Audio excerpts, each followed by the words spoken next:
Incremental greetings. Let's continue the Supermemo course, a Pleasurable expansion. Now it's time to know about the execute repetition. We have seen later today, we changed the place in the queue. Reschedule, we changed the interval. Now is that we execute the repetition and this will have a consequence. So let's see the ins and outs of this feature. I can actually force the repetition as well.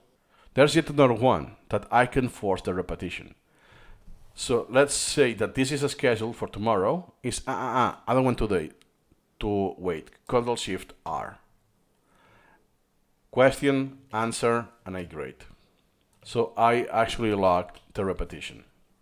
Then I'm not going to cover this because it's quite long. I strongly recommend this video. 21 minutes, very in depth about the details, the use cases. Ctrl-J, remember, is rescheduled, and Ctrl-Shift-R is to force the repetition. The difference between that. About the next interval, the outstanding date, it won't be the same. Then depends if it's outstanding, it's not outstanding, and all of that. So if you care about knowing this difference, check the video.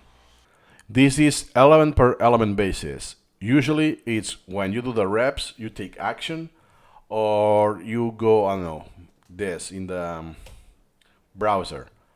Oh yeah, let me see this true or false. Oh yeah, you can take the action here as well.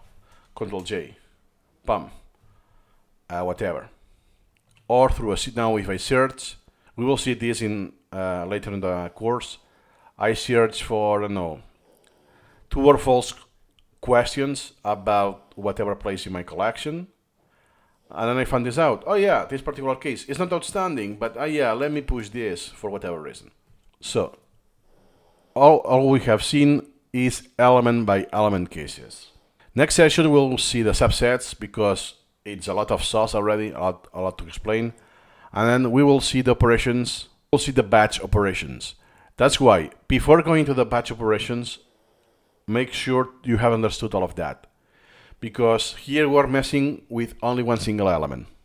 So remember, first you want to understand what's actually happening with one element.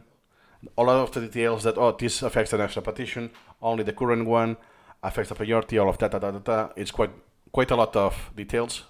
Once you understood all of that with the recommended video, then proceed to do this in bulk. Because you can mess really big your collection to the point that you have to recover from a backup or start over, especially at the beginning. That's all for now. See you in the next video.